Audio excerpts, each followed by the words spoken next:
Uno mwana muwala Kadama Ayanjunde mwana mulenzi Omuwalabu bali mu mukwano ogwaddala era bambi n'omukolo bagukoze. Wano ngenda kuwa details getufuna okuva eri Solomon Kampala Sibilunji nga kuletedde ebya Lydia Jazmine ebifaananyi ebiyitingana ng'ali n'omukozi wa NTV nga beekola ki? Mbikuletedde nkale bampita Vicky era nga nsinzira ku Vicky exclusive wamu ne Wonderboy Yugi. Thank you so much abamikwano for subscribing. Video nkusabye jimpeleka like boba tannaba kubeera ng'ojinda ikingira nawe atannaba kutweyungako nkusabye subscribing ku channel eno ojja kubeera nga ofuna updates buli budde. Tubeera proudly sponsored by Hajat Kalodo anono nga musomi wa dduwa ajja kulombera edduwa ensonga singo n'abo ine ebizibu ebyenjawulo amukubire ku namba isimu ejolaba mu kitabo ekiri mu Krani esembyayo 067 yakola ku bizibu bingi nnyo gwe mukubireko ensonga zitambulire ddala bulungi. Munange kantandike n'aga mwana muwala Kadama amanyiddwa nga Binti with BYNT abwatyo bw'alitera okulikozesa era ng'ono Ayanjunde wane Uganda mwana mulenzi Omuwalabu amanyiddwa nga ni maama erinnya linvudde mu mutwe nga njagala bawa details. So mwana muwala ono abadde nga akola okumala akabanga kawanvu e Saudi Arabia era bwatyo andooza yagwa mu mukwano n'omulenzi ono kye tutategeera bulungi oba kye tutafunyeeko information emala nti oba omuvubuka ono oba omusajja ono Omuwalabu abadde mu fumbo side zeeyo wabula bakoze enteekateeka era bwe batyo ne bajja banjule omukyalo ono wano mu Buganda wane Uganda era bwe batyo omukolo ne baguweeseza ddala ekitiibwa ekyenjawulo.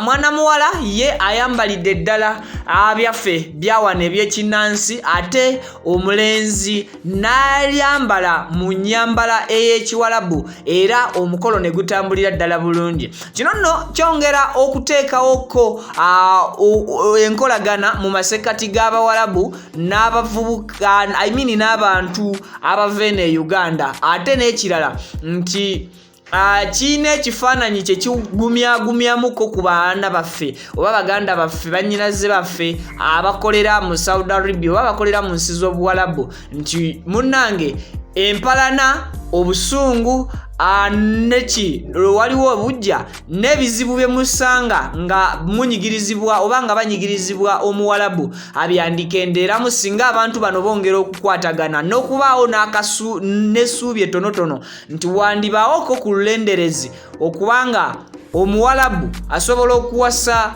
omwana Omunnauganda ne bakola n'omukolo officially era bwatyo n'amutwala mu Buwalabu n'atandika okubeera naye. Eryo nno libasuubidde ne ate era guba mulimo gw'amaanyi nnyo masekkati g'Omuwalabu okuteekawo enkolagana ennungi n'eggwanga lino nga Uganda. Omukolo gwabadde gwa ssanyu nnyo. Mwana muwala Binti yasanyukidde ddala era ne famire ye nebeera nsanyufu.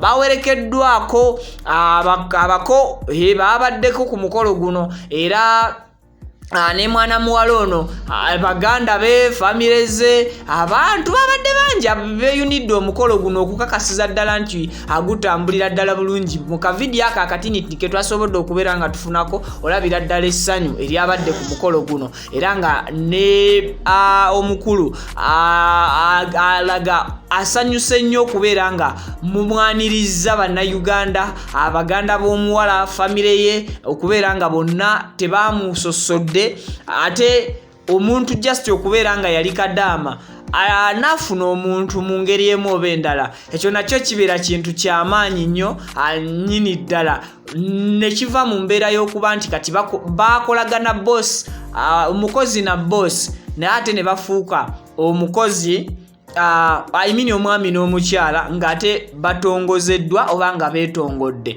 Omuwalabu teyazze yekkera yazze n'emikwano gye.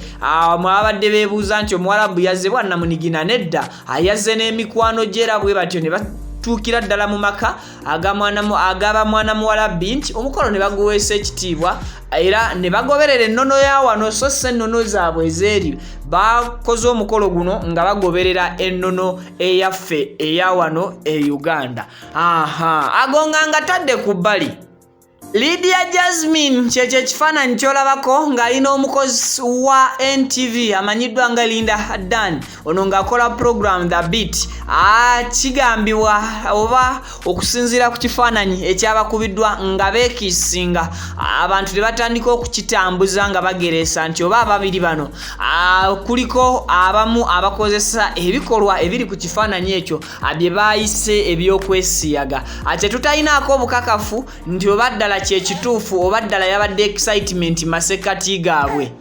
Omuntu eyabakubye ekifaananyi kino bw'okyetegereza tekyabadde kyetegekere nnyo naye nga mu kifaananyi ye Lydia Jazmine naye nga abantu bagezaako okubeera nga beebuuza nti ddala kituufu Lydia Jazmine kyekikolwa oba yabadde just excited